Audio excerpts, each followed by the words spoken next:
محبوب الہی زندہ باد، حضرت محبوب الہی کانفرنس زندہ باد، جامعہ محبوب الہی زندہ باد۔ اور یہ جو لوگ ہیں جو ادھر ادھر شور مچا رہے ہیں ان کو سن لیں تھوڑی دیر کے لیے، وہ پولیس والے باہر ہی کھڑے ہوئے ہیں، وہ آپ کی باتوں کو سن رہے ہیں۔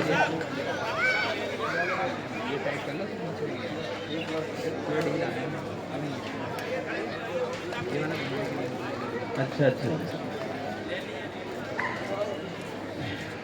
درود شریف پڑھیں۔ اللہ محمد صلی اللہ علیہ وسلم نحن بعد محمد صلی اللہ علیہ وسلم صلاۃ و سلام علیکہ یا رسول اللہ صلی اللہ تعالی علیہ وسلم۔ دعا بہار کی مانگی تو اتنے پھول کھلے، دعا بہار کی مانگی تو اتنے پھول کھلے کہ جگہ ہی نہیں رہی میرے آشیانے میں۔ سبحان اللہ، سبحان اللہ، کرم محبوب الہی۔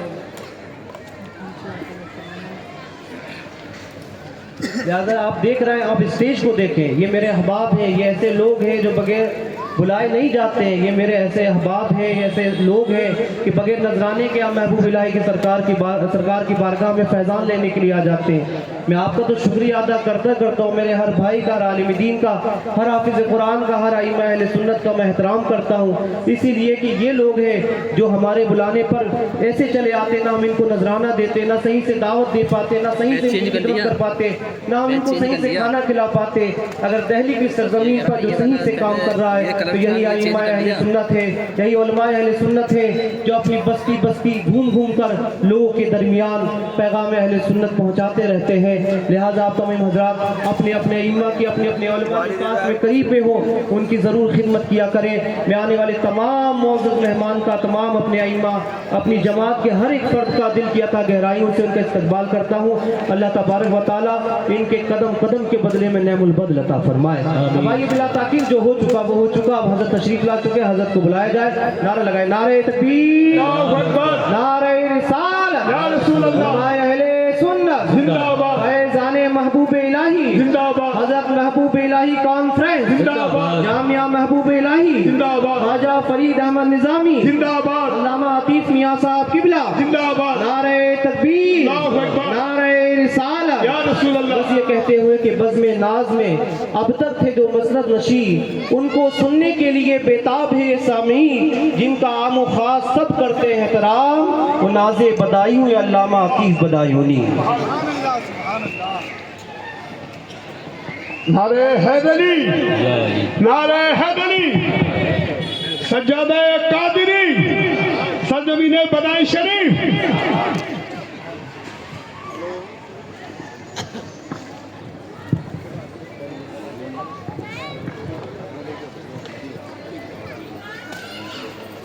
چاہے ہمارے پاس ختم ہو جاتا ہے، جلدی آؤ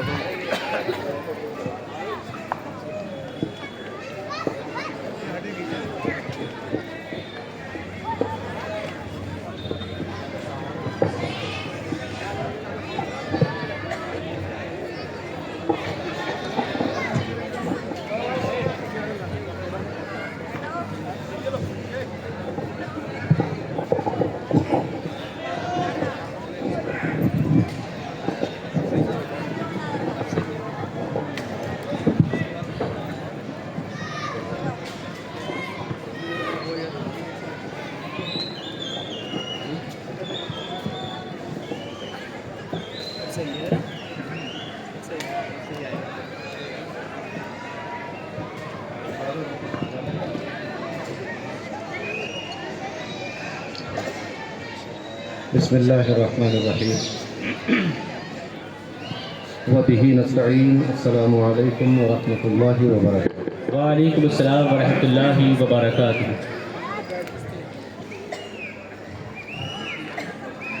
الحمد للہ، الحمد للہ القادر المقتدر القدیر، والصلاة والسلام علی السید البشیر النذیر، وعلی آلہ وأصحابه ووارث حاله الأمين المكين محيي الدين برحمتك يا أرحم الراحمين، وبعد. أعوذ بالله من الشيطان الرجيم، بسم الله الرحمن الرحيم. ما آتاكم الرسول فخذوه وما نهاكم عنه فانتهوا، صدق الله العظيم وبلغنا رسوله النبي الأمين الكريم الرؤوف الرحيم. ونحن على ذلك لمن الشاهدين والشاكرين والحمد لله رب العالمين. قال الله تبارك وتعالى مخبرا وآمرا تكريما لحق نبيه وتعظيما إن الله وملائكته يصلون على النبي يا أيها الذين آمنوا صلوا عليه وسلموا تسليما.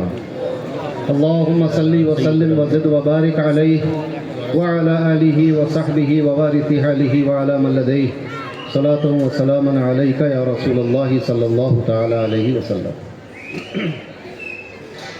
چلے جب حضور سوئے فلک بلغ العلا بکمالہ، کوئی دیکھے رخ کی چمک دمک کشف الدجا بجمالہ، وہ ہے بے مثال دریں چشک حسنت جمیع خصالہ، انہیں دیکھ لیں تو پڑھیں ملک صلو علیہ وآلہ. اللہم صلی وسلم وزد وبارک علیہ وعلی آلہ وصحبہ ووارث آلہ وعلی من لدیہ صلاۃ وسلاما علیک یا رسول اللہ صلی اللہ تعالی علیہ وسلم.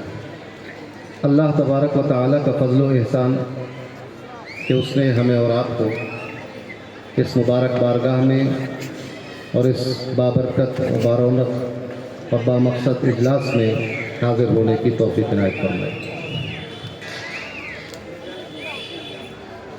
اسٹیج پر جلوہ افروز مخدوم گرامی حضرت خواجہ فرید نظامی صاحب سید بخاری، سجادہ نشین آستانِ عالیہ نظامیہ محبوب الہی مدد اللہ العالی، اور تمام علماء کرام، حفاظ اعظام، تمام سامعین، اللہ تبارک و تعالیٰ کا ہم شکر ادا کرتے ہیں کہ اس نے ہمیں اس بامقصد اجلاس میں پہنچایا اور حضرت کی صاحب سجادہ کی سرپرستی میں رواں دواں اس ادارے کے سالانہ اجلاس میں دستار بندی کے اس بارونق و باوقار جلسے میں ہم اور آپ حاضر ہیں. محبوب الہی کا آستانہ پوری دنیا میں مشہور و معروف ہے. آپ کا فیضان عالم انسانیت میں برس رہا ہے، چمک رہا ہے. طالبان حق کو سیراب کرتا ہوا، تشنگان علم کو سیراب کرتا ہوا، محبوب الہی کے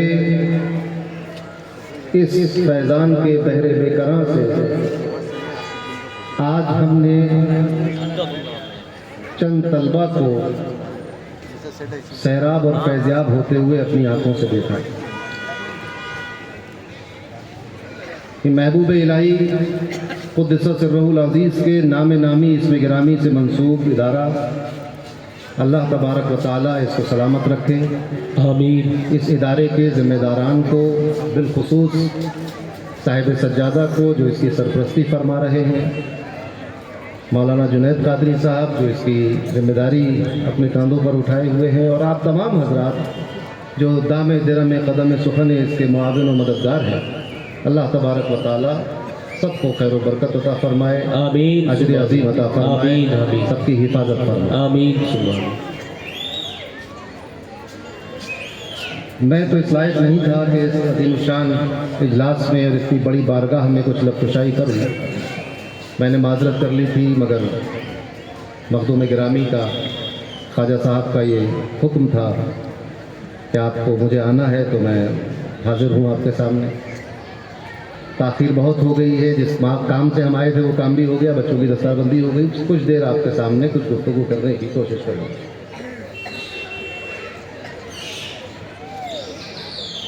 ہم چونکہ اللہ کے ایک مقرب بندے کے آستانے پر حاضر ہیں، اور ظاہر سی بات ہے کہ حضرت دہلی میں کہیں سے تشریف لائے، اور اسی طرح آپ مختلف بستیوں میں، مختلف شہروں میں، مختلف صوبوں میں اولیاء اور صالحین کے آستانے دیکھ رہے ہیں۔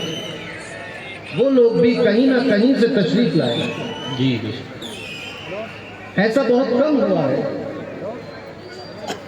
کہ کہیں سے نہیں آئے ہیں، بلکہ یہیں سے، اسی سرزمین سے ہیں۔ محبوب الہی بدایوں سے تشریف لائے، ان کے جد امجد بدایوں بخارا سے تشریف لائے، ان کے جد امجد مدینے سے بخارا آئے ہوں۔ سبحان اللہ، تو سلسلہ جا کر مدینہ منورہ پر جا کر اس کا جی بے شک، بدایوں میں اور دوسرے بندگان خدا تشریف لائے۔ حضرت سلطان العارفین بڑے سرکار تشریف لائے، یمن سے تشریف لائے، ان کے آباء و اجداد مدینے سے یمن گئے ہیں۔ حضور سرکار غریب نواز رضی اللہ تعالی عنہ اجمیر شریف تشریف لائے تو سج سے تشریف لائے، تو وہاں مدینے سے آئے ہوئے ہیں، تبھی یہاں پر آیا تھا۔ غرض یہ کہ دنیا کے مختلف شہروں میں، مختلف ملکوں میں، مختلف خطوں میں جو اہل اللہ آپ کو دکھائی دے رہے ہیں، ان کا تعلق یا تو براہ راست مدینے سے ہے یا کسی واسطے کے ساتھ مدینے سے ہے۔ جی بے شک، سبحان اللہ، اور یہ بزرگ چونکہ اپنی زمین جائیداد لے کر نہیں آئے، اپنا گھر، خاندان، زمین جائیداد، خزانے چھوڑ کر آئے ہیں، لہذا ان کا تعلق مال و دولت کا مدینے سے نہیں ہے، بلکہ یہ جو چیز لے کر آئے ہیں اس کا تعلق مدینے سے ہے۔ واہ، سبحان اللہ، سبحان اللہ، آپ یہ کہہ سکتے ہیں کہ محبوب الہی کا خاندان جو مدینے سے چلا تو بخارا میں ان کی زمین جائیداد تو مدینے میں رہے گا۔ ایسا ہوا تھا پارٹیشن کے موقع پر کہ جو ہندوستان سے گیا اس نے وہاں جا کر کلیم کیا کہ میرا ایک گھر دہلی میں ہے تو مجھے اس کے بدلے ایک گھر دیا جائے، ایسا ہوا۔ لیکن جب یہ خاصان خدا تشریف لائے تو دہلی آ کر کسی راجہ مہاراجہ سے غریب نواز نے پراپرٹی کلیم نہیں کی۔ محبوب الہی کے خاندان نے بدایوں آ کر یہ نہیں کہا کہ بخارا میں یہ گھر چھوڑ کے آیا ہوں مجھے گھر دیا جائے۔ خود محبوب الہی نے دہلی آ کر کسی بادشاہ سے یہ نہیں کہا کہ بدایوں میں گھر چھوڑ کے آیا ہوں دہلی بستی غیاثپور پہ گھر دیا جائے، نہیں کہا۔ تو یہ کیا لے کر آئے تھے؟ کیا یہ سب کچھ چھوڑ کر آ گئے تھے یا کچھ اپنے ساتھ لے کر بھی آئے ہیں؟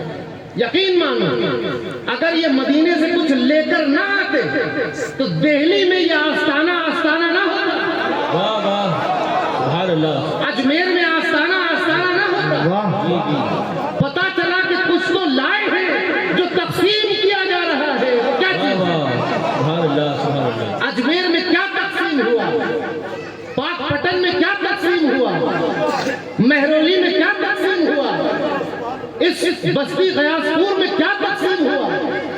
جو تقسیم ہوا وہ لائے ہیں۔ آپ کہیں گے علم تقسیم ہوا ہے، تزکیہ تقسیم ہوا ہے، دل کی صفائی تقسیم ہوئی ہے، دل کی اچھائی تقسیم ہوئی ہے، سچائی تقسیم ہوئی ہے، قرآن کا فیضان تقسیم ہوا ہے، حدیث کی قرأت تقسیم ہوئی ہے، فقہ تقسیم ہوا ہے، عمل تقسیم ہوا ہے، طہارت تقسیم ہوئی ہے، تقویٰ تقسیم ہوا ہے، ولایت تقسیم ہوئی ہے، شہادت تقسیم ہوئی ہے۔ واہ، سبحان اللہ،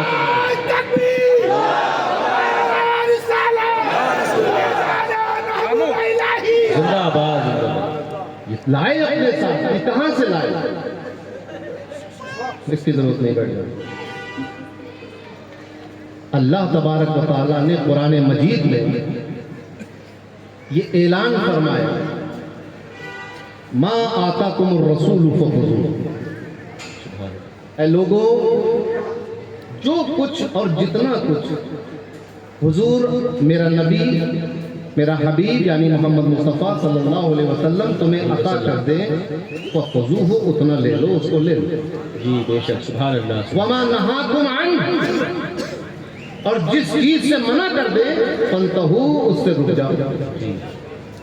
یہ پیغام قرآن نے دیا، ایک خاص تناظر میں دیا گیا، لیکن علوم قرآن اور تفسیر کے جانکار اور محققین یہ بات جانتے ہیں کہ اگر کوئی آیت کریمہ، کوئی حکم کسی خاص سچویشن میں نازل ہو رہا ہو تو مطلقاً اس کو اس سچویشن کے ساتھ مقید نہیں کیا جائے، مثلاً بتاتا چلوں کہ جب حضرت عائشہ پر تہمت لگائی گئی تو حکم آیا کہ 80 کوڑے لگائے جائیں گے،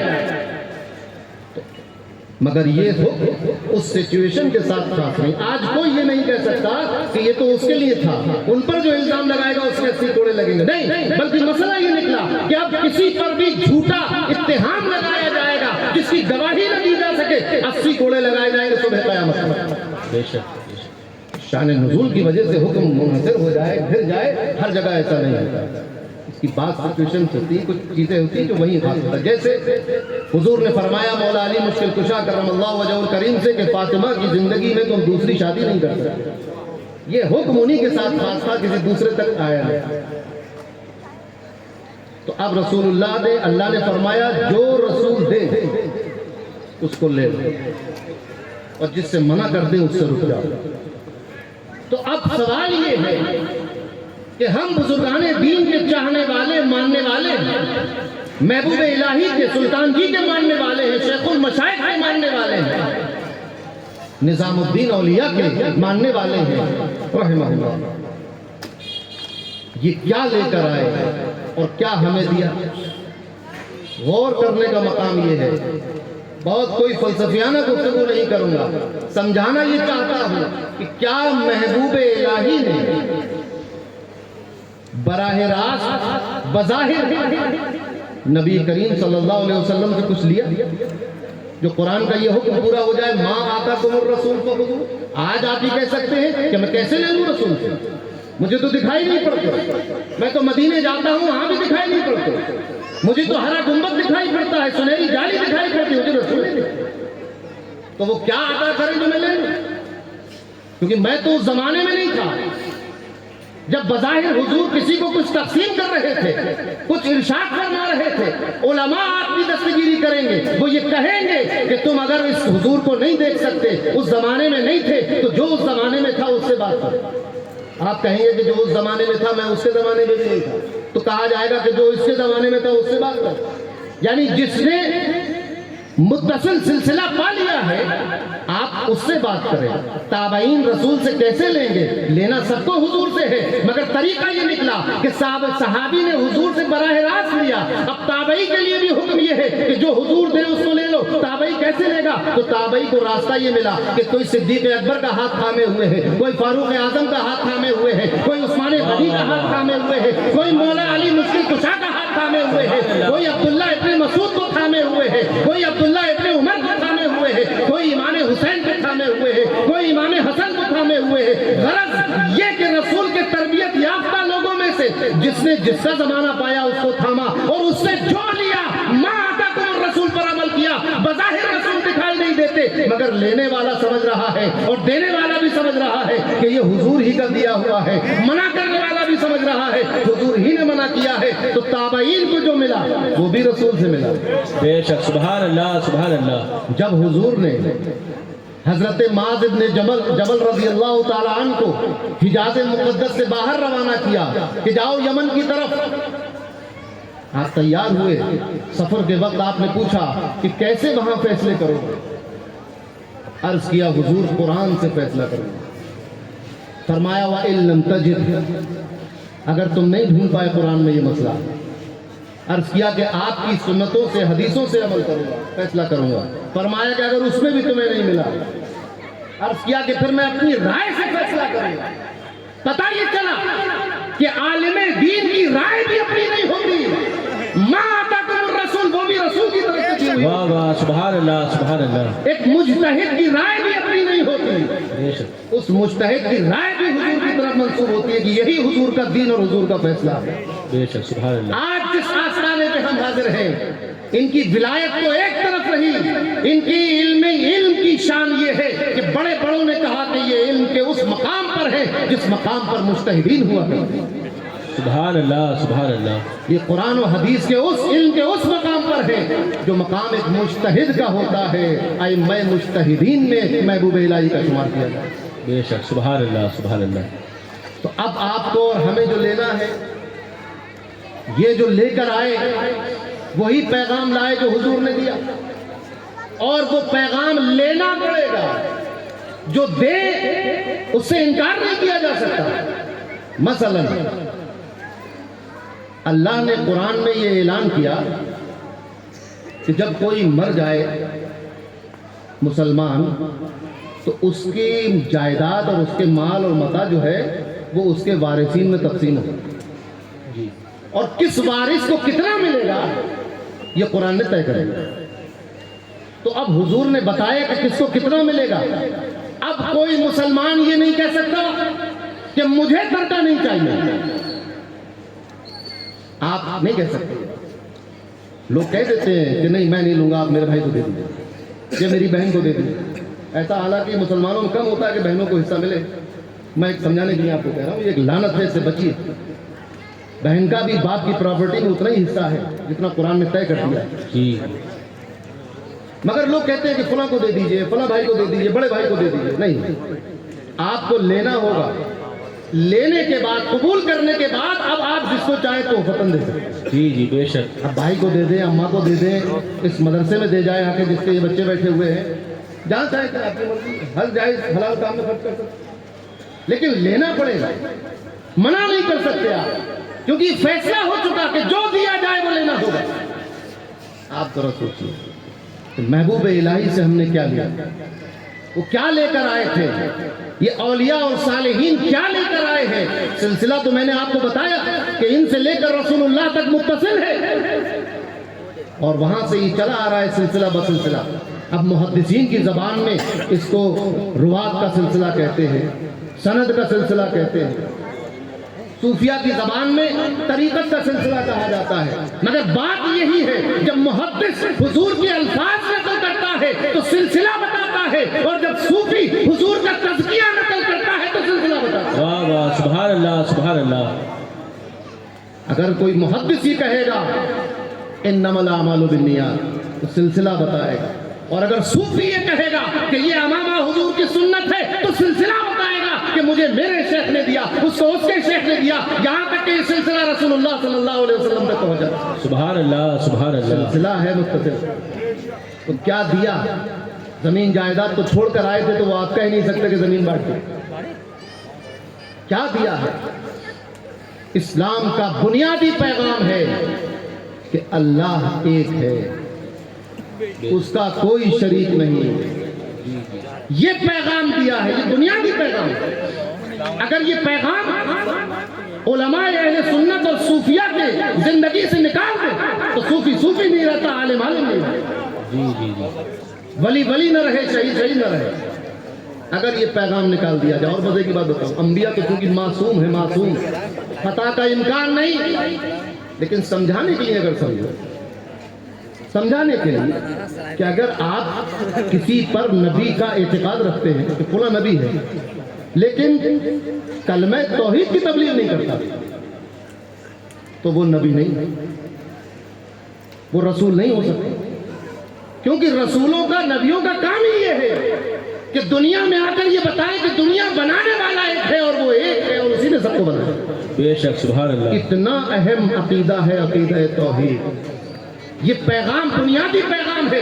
اسی پیغام پر ساری عمارت کھڑی ہوئی, اسی پیغام پر سارے اعمال مرتب ہیں, اسی پیغام پر سارا تزکیہ مرتب ہے, اسی پیغام کی بنیاد پر ایک راہب سے ایک صوفی ممتاز رہتا ہے. اسی عقیدے کی بنیاد, بے شک سبحان اللہ. اسی عقیدے کی بنیاد پر ان مسیحی زہاد سے صوفیاء اکرام ممتاز ہوئے, اس عقیدہ توحید کی بنیاد پر.